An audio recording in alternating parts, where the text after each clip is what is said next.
Chica खरगोश। Chica खरगोश वापस अपने घर लौट रही थी। अंधेरा हो गया था। उसे बहुत डर लग रहा था। उसने सोच रखा था कि अंधेरा होने पे वहां कहीं भी नहीं जाएगी, लेकिन आज देर हो गई थी। वो अपने दोस्तों के साथ खेलने में इतनी मगन हो गई कि उसे टाइम का पता ही नहीं चला। उसके पास की आवाज़ों से उसे बहुत डर लग रहा था।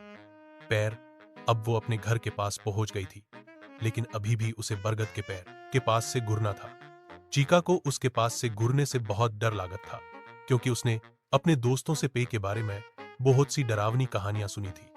इस पे को भूतों का घर कहा जाता है। उसने अपने दोस्त मैनी नावला से एक कहानी सुनी थी कि इस पे के भूत ने उसे पकड़ने की कोशिश की थी और उसे जान बचाकर भागना पा था। चीका जब पे के पास पहुंच गई तो वो बहुत घबराने लगी। अंधेरे में वो कभी नहीं गई थी, क्योंकि वह जानती थी कि वह भूत रहते हैं। हवा भी चलना शुरू हो गई थी और पत्तों की हिलने की आवाज भी आ रही थी। उसे और डर लगने लगा। जैसे ही उसने डाली टूटने की आवाज सुनी, वो डर के उछल गई। उसकी मोबाइल की बैटरी भी कम हो गई थी। अब वो किसी को कॉल भी नहीं कर सकती थी। वो तेजी से दौड़ने लगी और ठम भी बहुत भग गई थी। अब उसे अजीब सी बोलने की आवाज़ें आने लग गई थी और उसे एक परछाई भी दिखने लगती है। वो दौड़ने लगती है, वो परछाई उसे रोक लेती है। वो डर से कांप गई और उसके पैर वही जम गए। वो रोने लगी। उसका दिल बहुत तेज धड़कने लगा। अचानक उसके सिर पर किसी का हाथ आया। चीका पूरी दम लगाकर दौड़े। वो परछाई हौसी।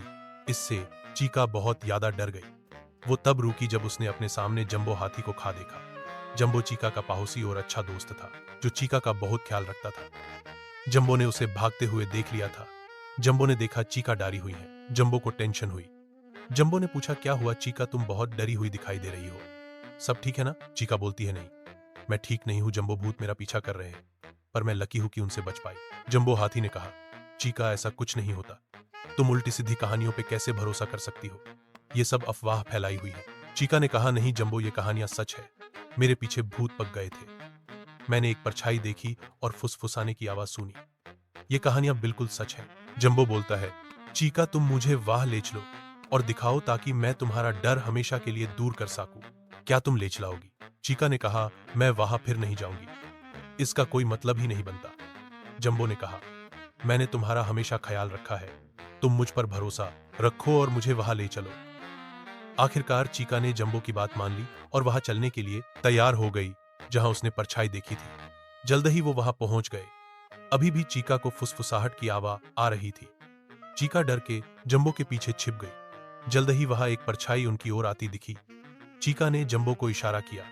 चीका जंबो के पीछे छिप गई। जंबो ने परछाई देखी और हौंस दिया। चीका हैरान थी। चीका ने पूछा, तुम हौंस क्यों रहे हो? क्या तुम्हें परछाई से डर नहीं लगता?